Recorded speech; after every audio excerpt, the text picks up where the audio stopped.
Hello मेरे प्यारे बच्चों, कैसे हो? अच्छे ही होगे ना? अच्छे नहीं हो क्या? तो स्वागत है आपका टुडे ट्यूटोरियल पे। जैसा आप सभी जानते हैं कि आप अपनी ज़िंदगी में स्वस्थ होंगे, मस्त होंगे और अपनी अपनी दुनिया में मस्त होंगे। जैसा आप सभी लोग जानते हैं कि हमारी जो यूट्यूब पे है वो नीट जेई बेसिक्स के लिए फाउंडेशन चीज़ें चल रही हैं, बोर्ड्स के बच्चों के लिए चीज़ें चल रही हैं। मेरे बच्चे अभी इस चैनल पे जिनको लगता होगा कि अभी सब्जेक्ट एक ही आ रहा है, नो डाउट एक ही आ रहा है, लेकिन हो सकता है कि आपको 1 से 2 दिन में मैथ के सब्जेक्ट भी मिले, फिर बायोलॉजी भी मिलेगी, फिर आपकी केमिस्ट्री भी मिलेगी। सारी चीज़ें आपको मिलने वाली है। आप बिल्कुल परेशान मत होइए, मत घबराइए। इस चैनल पे हमने कहा है ना कि हर चीज़ एक ही जगह मिलेगा, मतलब एक ही जगह पे आपको मिलेगा, इसमें कोई डाउट नहीं है। चाहे बच्चा वो बोर्ड्स कर रहा होगा, चाहे बच्चा वो नीट की एग्ज़ाम की प्रिपरेशन कर रहा हो, चाहे वो बच्चा आपके जेई की एग्ज़ाम की तैयारी कर रहा हो, ओवरऑल बच्चा को जो भी चीज़ें चाहिए हम इस चैनल पर हर चीज़ प्रोवाइड करने वाले हैं, उस बच्चे को लेकर के बेसिक से लेके एडवांस तक। ठीक है, तो हम पढ़ रहे थे, हमारा जो चल रहा था बच्चा वो लॉज ऑफ मोशन चल रहा था।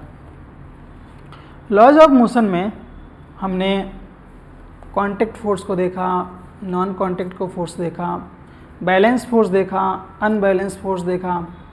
बैलेंस फोर्स में कौन कौन सी फोर्सेस थी हमने उसको डिस्कस किया। कांटेक्ट फोर्स में आपके कौन कौन से फोर्सेस थे हमने उसको डिस्कशन किया। नॉन कांटेक्ट में आपके कौन कौन से फोर्स थे हमने उसको डिस्कशन किया। तो मुझे लगता है मेरे बच्चे की जो लॉ ऑफ मोशन के बेसिक जो जानकारी है ना, वो आप तक पहुंच गई होगी और आई होप आप उसको पढ़ रहे होंगे और एक नए अंदाज के साथ पढ़ रहे होंगे। ठीक है, तो आज हम पढ़ने वाले हैं first law of motion. First law of motion क्या है बेसिकली, ऐसे क्या चीज़ों की पढ़ी, जैसे हमने इक्वेशन में पढ़ा था मेरा बच्चा कि first equation, second equation, third equation पढ़ा था ना। तो जब हमने इक्वेशन फर्स्ट पढ़ा, इक्वेशन सेकंड पढ़ा, इक्वेशन थर्ड पढ़ा, ग्राफिकल रिप्रेजेंटेशन में हमने equation graphical representation 1 equation, equation 2, equation 3, ये सारी चीज़ें हमने पढ़ी। तो जहाँ पे 1, 2, 3 अगर इक्वेशन मोशन की आ रही थी तो लॉ ऑफ मोशन भी तो 3 होंगे ना, है कि नहीं? जब हमारी इक्वेशन मोशन की 3 थी तो लॉज ऑफ मोशन भी हमारे कितने होंगे? 3 होंगे। तो आज हम पढ़ने वाले हैं क्या? First law of motion. First law of motion, first law of motion की ज़रूरत क्यों पड़ी बच्चा, कैसे उसको यूज करते हो आप अपनी रियल लाइफ में, चीज़ों को कैसे देखते हो, कैसे समझते हो, ये बहुत सारी चीज़ें हैं मेरे बच्चे। तो जिन भी बच्चों को ऐसा लगता है कि हमें चीज़ें नहीं समझ में आती हैं तो आप बिल्कुल मत घबराइए। और एक चीज़ और, आप बस चुपचाप पढ़ते रहिए, जितना पढ़ पाइए वो आपके लिए अच्छा है जीवन में। ठीक है, किसी की बातें सुननी उन्नी नहीं है, बस पढ़ना है। पढ़ना मतलब पढ़ना है और एक एंजॉय के साथ पढ़ना है, खुशी के साथ पढ़नी है। ठीक है, तो जब आप खुश होकर पढ़ेंगे, जब आप एंजॉय के साथ पढ़ेंगे, जब आप सीखने के लिए पढ़ेंगे, तो आपको मुझे कहना थोड़ी पड़ेगा पढ़िए, आप अपने आप पढ़ लेंगे। ठीक है, तो अच्छे होंगे, आप अपनी लाइफ में चीज़ें कर रहे होंगे। और जो लोग हमारे चैनल से जुड़े हैं उनका बहुत बहुत धन्यवाद, स्वागत है। जो लोग हमसे जुड़ेंगे उनका भी स्वागत है, लेकिन जो लोग जुड़े हैं मेरे बच्चे, प्लीज़ अगर आप लोग इस वीडियो को देख रहे हैं तो हमारे चैनल को लाइक करें, सब्सक्राइब करें और अपने दोस्तों को शेयर तो करो भाई। कब शेयर करोगे? अपने दोस्तों को शेयर करोगे तभी तो हम ज़्यादा से ज़्यादा लोगों तक पहुंच पाएंगे, अपनी फ्री शिक्षा हम ज़्यादा से ज़्यादा लोगों तक पहुंचा पाएंगे। सारी चीज़ें तो हम कर रहे हैं ना, बिल्कुल कर रहे हैं। तो आप सब्सक्राइब जरूर करिए, लाइक ज़रूर करिए और शेयर ज़रूर करिए। एक इतना काम कर दीजिए, इसके अलावा हमें आपसे कुछ नहीं चाहिए, बस यही चाहिए। ठीक है, तो चलिए चलते हैं हम अपने टॉपिक की तरफ। जैसा आप सभी जानते हैं कि हर दिन एक नया अवसर है खुद को बेहतर बनाने का। एक चीज़ आप ध्यान रखना मेरे बच्चे, अगर आप जीवन में ये सोच रहे हैं कि आज नहीं कल कर लेंगे, कल नहीं परसों कर लेंगे, कल परसों नहीं अगले दिन कर लेंगे, तो ये कल परसों अगला दिन, मंडे, ट्यूसडे, 15 तारीख, 20 तारीख, ये कभी जीवन में आने वाला नहीं है। सच में नहीं आने वाला है कभी जीवन में मेरे बच्चे। तो जो भी करना है आपको ना, वो आज से ही करना है। तो एक बात का प्रण ले लीजिए, अपने आप को ठान लीजिए, अपने आप से प्रॉमिस कर लीजिए कि जो आज करेंगे आप ना, वो आज को ही बेहतर बनाएंगे। जिस दिन आज आप अपनी ज़िंदगी में सुबह उठ के अपने आज को बेहतर बनाने के लिए जुट जाएंगे ना, लग जाएंगे, मैं वादा करता हूँ कि आप अपने कल को बहुत ही खूबसूरत और बहुत ही बेहतर बनाएंगे। इसमें कोई रोक नहीं सकता। कुछ भी हो जाए, आपका कल बेहतर तो होना ही है, क्योंकि आपने अपने आज पे काम किया है। ठीक है, तो चलिए शुरू करते हैं अपनी चीज़ों को, देखते हैं क्या है। चलिए, क्या है बच्चा? ओहो, ये तो खुल गया। फर्स्ट लॉ ऑफ मोशन क्या है भाई?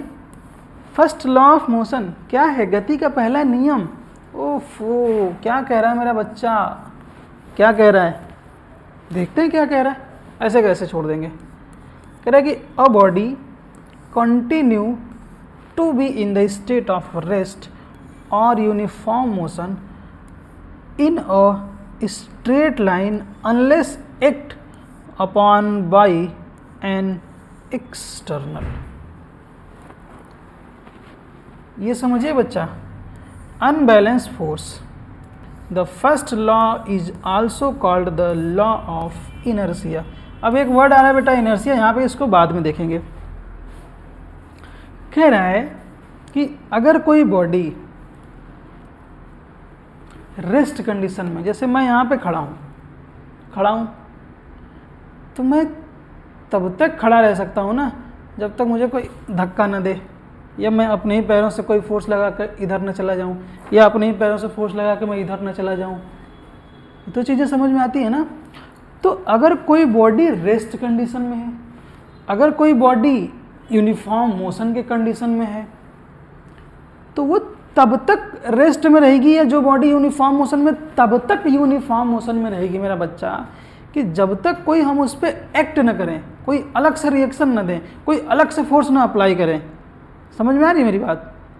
ठीक है, जैसे टेबल पे किताब पड़ी है, तो टेबल पे किताब कब तक पड़ी रहेगी? जब तक कि हम उस पर क्या करेंगे, कोई एक्सटर्नल फोर्स नहीं लगाएंगे। समझ में आ रही है? गाड़ी आपकी एक स्पीड से, नॉर्मल स्पीड से चल रही है, एक कंटिन्यूसली चल रही है, और तब तक चलेगी जब तक हम उस पर ब्रेक न लगाएं। या वो उस स्पीड से और स्पीड में कब चलेगी? जब तक हम उसको अलग से फोर्स अप्लाई न करें आगे बढ़ाने के लिए। तो ये हमारा क्या है? First law of motion. ये चीज़ आप ध्यान रखिए। क्या है मेरा बच्चा? सेम चीज़ समझ में आ गई। A body continuous to be in the state of rest और uniform motion in a straight line unless act upon by an external. जब तक कोई हम उस पर बाहर से कोई चीज़ को एक्ट न करें, रिएक्ट न करें। First law is also called off law of inertia. और इसको बेटा जो फर्स्ट लॉ ऑफ मोशन है ना, उसको लॉ ऑफ इनर्शिया भी बोलते हैं। समझ में? इनर्शिया मतलब सिंपल चीज़ें, कोई है ऑब्जेक्ट पड़ा है तो पड़ा है अपने उसी कंडीशन में। तो फर्स्ट लॉ ऑफ मोशन और लॉ ऑफ इनर्शिया दोनों सेम है। इस चीज़ से कंफ्यूज मत होइएगा। ठीक है, चलिए क्या है बच्चा? गति का पहला नियम। क्या कोई भी वस्तु जब तक विराम अवस्था में या एक सीधी रेखा में एक समान गति की अवस्था में बनी रहती है, कब तक? जब तक कि उस पर कोई बाहरी असंतुलित बल कार्य न करे। समझ में आया? तब तक वो गति अवस्था में है या रेस्ट अवस्था में है जब तक उस पर कोई बाहरी अनबैलेंस फोर्स कार्य नहीं कर सकता, असंतुलन बल का। असंतुलन का मतलब ये है कि अगर वो रेस्ट में है तो ऐसा कोई बल लगा दो जो इधर उधर हो जाए। आ रही बात समझ में? अब इसी फोर्स को, इसी नियम को जड़त्व का नियम भी कहा जाता है। समझ में आया? फर्स्ट लॉ ऑफ मोशन क्या कह रहा है कि अगर कोई ऑब्जेक्ट, कोई बॉडी, मेरा बच्चा तब तक उसी स्टेट में है जब तक कि हम उस पर कोई बाहर से एक्सटर्नल फोर्स न लगा दें। समझ में आ गई? ये हमारा क्या है, फर्स्ट लॉ ऑफ मोशन। चलिए आगे बढ़ते हैं। देखिए क्या कुछ एग्जाम्पल है बच्चा। An object at a rest. अब हमने इस पर क्या किया, फोर्स लगाया। तो जब हमने फोर्स लगाया तो ये क्या बच्चा गई, बॉल दूर गई। और जब ये बॉल दूर गई तो कहाँ पे, जो नेट होती है ना, उस पर जाकर क्या हुई, टकरा गई। तो कह रहा है कि unless act on a body balance force, यहाँ पे हमने एक फोर्स लगाया unbalance force, an object in a motion will continue with constant speed and direction. कब तक, जब तक कोई एक्ट न करे। चीज़ें समझ में आ गई? आई होप समझ में आ गई होगी। ज़्यादा नहीं पढ़ेंगे, थोड़ा ही पढ़ेंगे, परेशान ना होना। अब बात करते हैं वहाँ पे हमारा क्या था, इनर्शिया। हमने देखा था ना अभी इनर्शिया क्या था, यानी कि वो इनर्शिया भी यही बात कह रहा है ना कि कोई बॉडी, कोई ऑब्जेक्ट तब तक है जब तक कि उस पर कोई एक्सटर्नल अनबैलेंस फोर्स अप्लाई ना हो, एक्ट ना हो। सेम चीज़ कह रहा था ना बच्चा। चलिए कह रहा है कि basically all objects have a tendency to resist the change in the state of motion or rest। ध्यान देना बच्चा, यहाँ पे क्या कह रहा है कि कोई बॉडी है ना, अगर वो स्टेट अवस्था में तो स्टेट अवस्था में ही रहना चाहती है। अगर कोई बॉडी चल रही हो मोशन की अवस्था में तो वो मोशन में ही रहना चाहती है। उसकी टेंडेंसी होती है कि वो मोशन है तो मोशन ही चलती रहे, बैठे हैं तो बैठे रहें, उठने का मन नहीं। जब तक कोई काम ना आए कौन उठना चाहता। घर में लेटे रहते हो, मोबाइल चलाते रहते हो तो क्या है, जब तक मम्मी 4 बार नहीं चिल्लाएंगे उठो उठो तब तक कुछ नहीं करोगे। ऐसा होता है ना। तो तुम कौन सी अवस्था में पड़े रहते हो, इनर्शिया की अवस्था में पड़े रहते हो कि नहीं। तो ये चीज़ें ध्यान रखनी है आपको। तो यहाँ पे वही कह रहा है कि रेजिस्ट द चेंज। आप क्या है, आपके चेंज को रोक रहा है, उसको क्या बोलते हैं हम, इनर्शिया। समझ में आई बात? This tendency is called inertia. आपके बॉडी को मूवमेंट को रोक रहा है, उसको हम क्या बोलेंगे, inertia. All bodies do not have the same inertia. ध्यान रहे बेटा कि all bodies do not have the same. कुछ बॉडी, जैसे सारी बॉडी क्या करे, do not have the same inertia. सभी जितने भी ऑब्जेक्ट आपके होते हैं ना, उन सबका जो इनर्शिया होता है वो सेम नहीं होता। ये बात भी आपको क्या है, ध्यान रखनी है। कह रहा है कि inertia depends on the mass of body, the mass of an objects, it's measure of inertia. कह रहा मेरा बच्चा कि जितनी भी बॉडी होती, जितने भी ऑब्जेक्ट होते हैं, वो सबका जो इनर्शिया होता है वो सेम नहीं होता। डिपेंड होता है किस पे, मास ऑफ ऑब्जेक्ट पे, और depend on the mass of body पे। ठीक है, ये चीज़ हमें क्या है, ध्यान रखनी चाहिए। और इसको मेजर ऑफ इट्स इनर्शिया, और मेजरमेंट भी किस में किया जाता है, इनर्शिया। कह रहा है कि मोर द मास, अगर किसी का मास ज़्यादा है, मतलब वज़न ज़्यादा, वेट ध्यान, तो more the inertia, vice versa, same to same, अगर ज़्यादा है तो ज़्यादा, कम है तो कम। ये चीज़ आपको क्या है, ध्यान रखनी है। इसमें देख लेते हैं जरा जड़त्व। कह रहे हैं कि मूल रूप से सभी वस्तुओं में अपनी गति या विराम की अवस्था में होने वाले परिवर्तन का विरोध करने की प्रवृत्ति होती है। ये क्या, सेम चीज़ है। कोई भी ऑब्जेक्ट हो बच्चा, कोई भी बॉडी हो, तो उसमें क्या होता है, ज़रा आप सोचना, चीज़ों को समझना ज़रा, कि कोई ऑब्जेक्ट, कोई बॉडी, अभी हमने जस्ट देखा ना कि वो अपने जो चेंजेज होते हैं ना, उस चेंजेज का ही विरोध करता है। समझ में आ रही बात?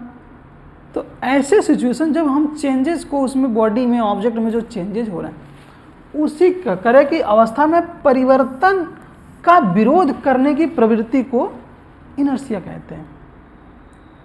समझ में आ रही? इस प्रवृत्ति को जड़त्व कहते हैं। सभी वस्तुओं का जड़त्व एक समान नहीं होता है। जड़त्व वस्तु के द्रव्यमान पर निर्भर करता है किसी वस्तु का द्रव्यमान ही उसके जड़त्व का माप होता है। ये चीज़ें आपको समझना पड़ेगा। ठीक है मेरे बच्चा, चीज़ें समझ में आ रही है? कह रहा है कि द्रव्यमान जितना अधिक होगा जड़त्व भी उतना क्या होगा, अधिक होगा। इसका उल्टा ये भी है कि अगर द्रव्यमान जितना कम होगा जड़त्व भी उतना कम होगा। ये चीज़ें आपको क्या है, ध्यान रखनी है। अब देखो इनर्शिया ऑफ रेस्ट की बात कर रहा है, इनर्शिया ऑफ रेस्ट की बात कर रहा है ना, तो क्या कह रहा है कि an object stay at rest. कोई ऑब्जेक्ट है बेटा क्या है, वो रेस्ट में, it remain at rest until an external force affected is. जब तक उस पर हम बाहर का बल जो है वो अप्लाई न करें, अफेक्ट न करें, वो तब तक क्या रहना चाहेगा, रेस्ट में रहना चाहेगा। समझ में आ रही मेरी बात? अब यहाँ पे क्या कह रहा है एग्जाम्पल में अगर आप देखें तो when a car accelerate passenger में feel as through their bodies in are moving backward.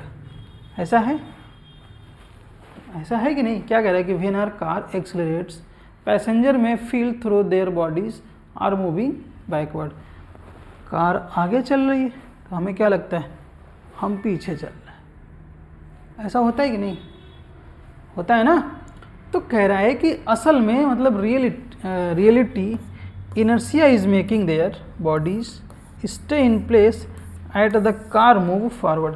तो जो इनर्शिया होती वो आपको ये फील कराती है कि हम जो है ना बेटा वो बैकवर्ड जा रहे हैं और कार हमारी क्या है, आगे जा रही है। तो ये हमारा क्या हो गया, रेस्ट ऑफ इनर्शिया। यानी यहाँ समझिए कोई वस्तु तब तक विराम अवस्था में रहती है जब तक कि उस पर कोई बाहरी बल कार्य नहीं करता। उदाहरण के लिए जब आप चीज़ें समझेंगे तो जब कोई कार तेज़ी से आगे बढ़ती है तो यात्रियों को ऐसा महसूस हो सकता है कि उनका शरीर पीछे की ओर जा रहा है। सिंपल सी बात है, जब हम गाड़ी बैठते हैं तो गाड़ी आगे चल, ऐसा लगता है कि हम पीछे झुक रहे हैं। फिर उसके कंडीशन में हम आते हैं तो फिर हम साथ में उसके ट्रेन मूव करते हैं। असल में जड़त्व के कारण उनका शरीर अपनी जगह पर ही स्थिर रहता है, जबकि कार आगे बढ़ जाती है। और कोई बॉडी सेम चीज़ें हैं कि वहाँ पे जब बॉडी आपकी रेस्ट कंडीशन में, स्थिर पोजीशन पे है, तो हमें ये लगता है कि हमारे वहाँ पे इनर्शिया काम कर रहा है और बॉडी हमारी क्या है, आगे बढ़ जाती है। समझ में आया? तो ये हमारे लिए क्या हो गया बच्चा, ये हमारे लिए क्या हो गया आपका रेस्ट ऑफ इनर्शिया। क्या है बच्चा, अब मोशन की बात कर रहा है। ओफो, अब इसमें भी एक आ गया रेस्ट और एक आ गया क्या, मोशन। कह रहा है कि in objects will continue to be in motion until a force act on it. एक चीज़ क्या कह रहा है यार, ये क्या कह रहा है, कह रहा है कि in objects will continue to be in motion until a force act on it. कोई ऑब्जेक्ट है तब तक मोशन में, तब तक मोशन में जब तक हम उस पर क्या करें, कोई फोर्स लगा के उसको रोक नहीं ले रहे हैं, है ना? ऐसी चीज़ें तब तक क्या है, जब तक हम कोई फोर्स लगा के उस पर रोक नहीं ले रहे हैं। ये चीज़ें है ना? एक सेकंड मेरा बच्चा,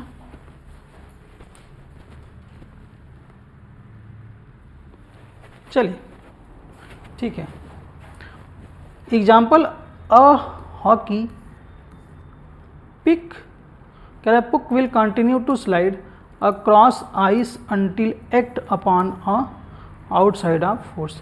तब तक स्लाइड कर रहा है, तब तक स्लाइड कर रहा है जब तक हम क्या कर रहे हैं, उस पर फोर्स नहीं लगा ले रहे हैं।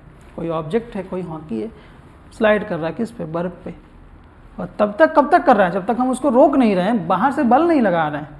मोशन कंडीशन में ही तो है। तो एक रेस्ट कंडीशन में कह रहा है कि हम जब चल रहे हैं तो हमें ये महसूस करा रहा है कि हम रेस्ट कंडीशन में। एक कह रहा है कि जब हम चल रहे हैं तो हम उसको बाहर से एक्सटर्नल फोर्स लगा रहे हैं रोकने के लिए। तो वो किस कंडीशन में, मोशन कंडीशन में, यानी इनर्शिया ऑफ मोशन, उसको रोकने के लिए फोर्स लगाया जा रहा है। और एक इनर्शिया ऑफ रेस्ट कह रहा है चलने के लिए फोर्स लगाया जा रहा है।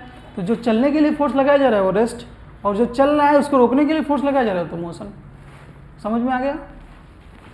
देखिए यहाँ पे क्या है बच्चा, अगर इस चीज़ को समझे, कह रहे कि more difficult to be pushed. एक खाली बाल्टी है, इसको आप धीरे से धक्का मारोगे तो चीज़ें क्या हो जाएगी, चलने लगेगी। लेकिन एक भरी बाल्टी है जिसमें बालू भरा हो, सैंड, उसको अगर आप धक्का मारोगे तो क्या होगा, टाइम तो लगेगा ना, फोर्स भी लग रहा है क्योंकि मास इसका ज़्यादा है, इसका मास कम है, तो मास ज़्यादा तो इनर्शिया ज़्यादा, मास कम इनर्शिया कम, सेम चीज़ है। समझ में आया? समझ में आया ना?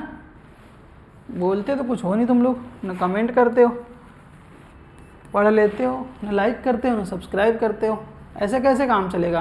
कुछ तो करो, इतना सा ही तो चाहिए आप लोगों से कि लाइक कर दीजिए, सब्सक्राइब कर दीजिए। चलिए, गति का जड़त्व। कोई वस्तु तब तक गतिमान रहेगी जब तक उस पर कोई बल कार्य नहीं करता। उदाहरण, एक हाकी पक बर्फ पर तब तक फिसलता रहेगा जब तक उस पर कोई बाहरी बल नहीं कार्य करता। सेम चीज़ हमने बताया ना मेरे बच्चे, छोटी छोटी चीज़ें हैं। आप साइकिल चला रहे हो, रोकने का मन होगा तभी तो रोकोगे, ब्रेक लगाओगे तभी तो रुकेगी।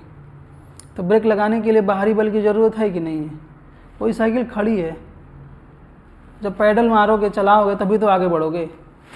चलाने के लिए पैडल की ज़रूरत है कि नहीं ज़रूरत है? बस सेम सिचुएशन वही समझ लो। रोज़ यूज करते हो आप अपनी डेली लाइफ में, अपने घर में, बाहर खेलने जाते हो, घूमने जाते हो, टहलने जाते हो, सारी चीज़ें हैं। मम्मी कहीं बाल्टी में कपड़ा रखा है, जाओ छत पे डाला, तो बाल्टी में कपड़ा रखा, बाल्टी किस कंडीशन में थी? रेस्ट कंडीशन में थी, हमने उठा ले गए उसको, उसका इनर्शिया जो काम करता उससे छुड़ा ले गए। जब रेस्ट में थी तो हमने उसको ले गए, ठीक। और कोई चीज़ खेल रही थी, दौड़ रही थी, करे पकड़ लाओ, पकड़ लाए, तो मोशन में थी, उसको रेस्ट बना दिए। सेम चीज़ है, आप इस चीज़ को समझिए, और मुझे लगता है आप समझ रहे होंगे मेरे बच्चे। आगे क्या है? Second law of motion. Second law of motion ध्यान रखना आपके लिए ज़रूरी है और बहुत ज़रूरी है, लेकिन यहाँ पे कह रहा है कि in order to understand the second law of motion we need to first understand the momentum. Second law of motion पढ़ने से मेरे लाल, उसके पहले हमें पढ़ना पड़ेगा क्या? मोमेंटम। क्या पढ़ना पड़ेगा? मोमेंटम। क्योंकि मोमेंटम अगर नहीं पढ़ेंगे तो सेकेंड लॉ ऑफ मोशन समझ में नहीं आएगा। तो जब समझ में नहीं आएगा तो कहोगे सर ने क्या बता दिया, क्या समझा दिया, हमको तो समझ में नहीं आया। ऐसा है ना?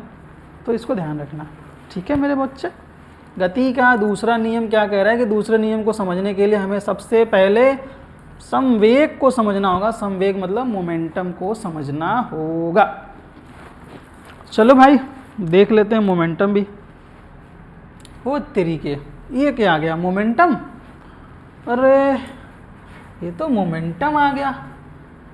अरे यही तो आना था भाई, इसी को तो समझना है। आ गया तो क्या होता है? हम तो ऐसे चाहे चौंक रहे जैसे कुछ और आ गया। अभी जस्ट पढ़े कि आगे पढ़ना पड़ेगा मोमेंटम, आ गया मोमेंटम। अब मोमेंटम क्या है मेरे बच्चे? ध्यान दीजिएगा। सबसे पहले कह रहा है कि impact produced by object depends on their mass and velocity. ओहो, मास और वेलोसिटी।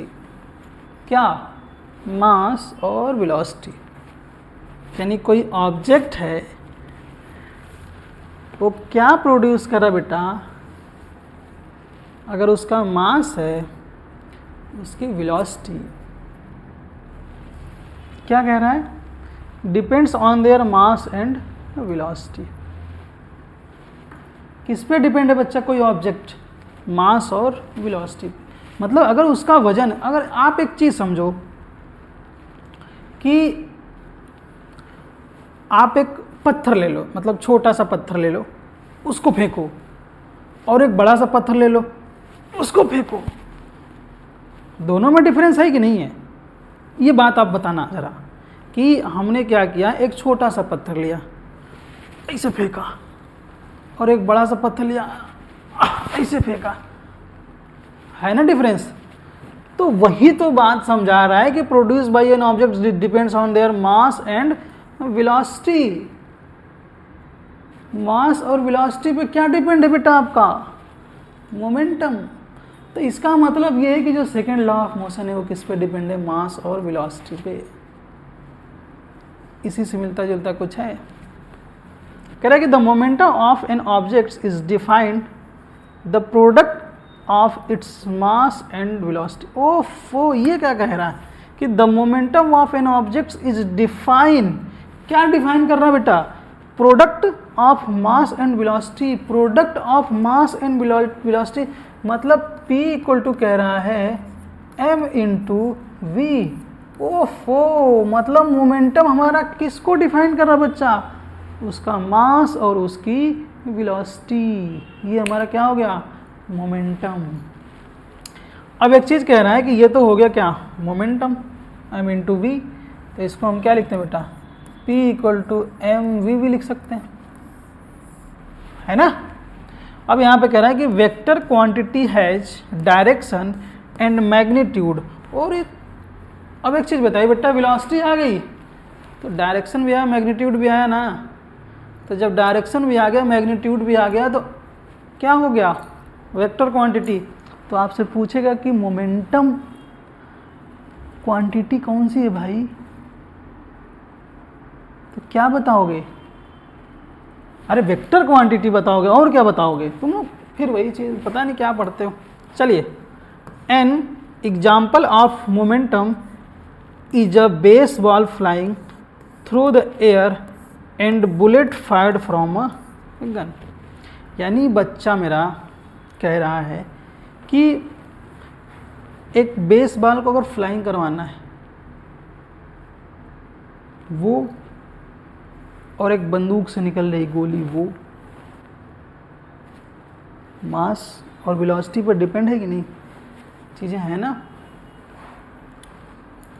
तो मोमेंटम का एग्जांपल क्या हो गया, बेस बॉल फ्लाइंग और फायर्ड गन, यानी हवा में उड़ती हुई बेस बॉल और बंदूक से चलाई गई गोली क्या है मेरे बच्चा, एग्जाम्पल है किसका, संवेग का। कह रहा है कि वस्तुओं द्वारा उत्पन्न प्रभाव उनके द्रव्यमान और वेग पर निर्भर करता है, यानी वस्तुओं द्वारा उत्पन्न प्रभाव जो इफेक्ट प्रोड्यूस होता है, वो कह रहा है कि उनके वेग और द्रव्यमान पर क्या है, निर्भर करता है। किसी वस्तु का संवेग उसके द्रव्यमान और वेग के गुणनफल के रूप में क्या है मेरे बच्चा, परिभाषित किया जाता है, जिसको यहाँ पे हम क्या बोलते हैं, P equal to M into we.